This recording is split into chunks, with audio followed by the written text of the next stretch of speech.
Cylinder leak করে আগুনে ভস্মীভূত হয়ে গেল সম্পূর্ণ একটি বাড়ি। গৃহস্থ বাড়িতে অগ্নিকাণ্ডের এই ঘটনা এলাকায় রীতিমতো আতঙ্কের পরিবেশের সৃষ্টি হয়। আজ সোমবার সকালে ঘটনাটি ঘটেছে শান্তিপুর থানার ফুলিয়া কালীপুর এলাকায়। স্থানীয় সূত্রে জানা গেছে বাড়িটিতে নাকি কেউই ছিলেন না।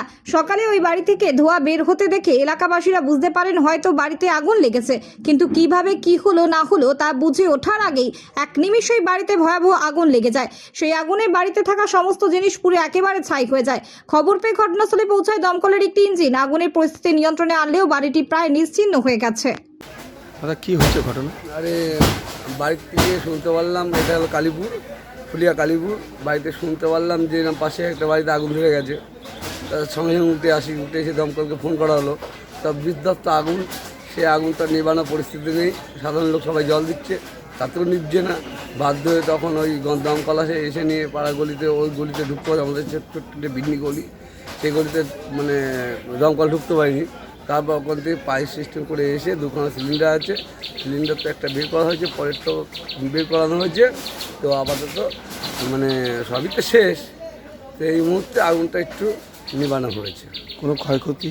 ক্ষয়ক্ষতি বলতে ঘরের মধ্যে যা ছিল সব শেষ।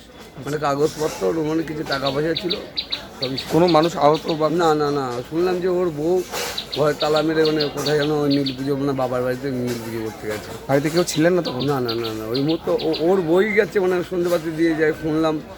এখন কৃষির জন্য হয়েছে সেটাও বলতে পারছি না, কিন্তু ওর বউ তালা টালা মেরে দিয়ে গেছে হলো ইয়েতে, বাবার বাড়িতে। কটা নাগাদ হয়েছে? তখন এখন কটা বাজে? এখন 10টা বাজে। 10টা বাজে, মোটামুটি ওই 9:30 9টা। বাড়িতে কজন থাকতেন? মানে স্বামী স্ত্রীর ছেলে। কীভাবে আগুন লাগতে পারে বলে মনে করছেন আপনারা? ওইভাবে তো বলতে পারবো না, পাশে যেহেতু বাড়ি মাঠে যখন ছিলাম না তার বাড়িতে ঠিক বলতে বলবো। কতটা আতঙ্কে ছিলেন আপনারা? খুবই আতঙ্ক ছিলাম, দুটো সিলিন্ডার ছিল পাশে, তো সব প্রতিবেশী বাড়ি। আর এই সময় তো সব প্রত্যেকটা বাড়িতে রান্নাবান্না হয়। একটা সিলিন্ডার যদি বাসটা ছিল তো তার তো 2-4টে বাড়িতে তো আরও আতঙ্ক তো ভয় থাকবেই।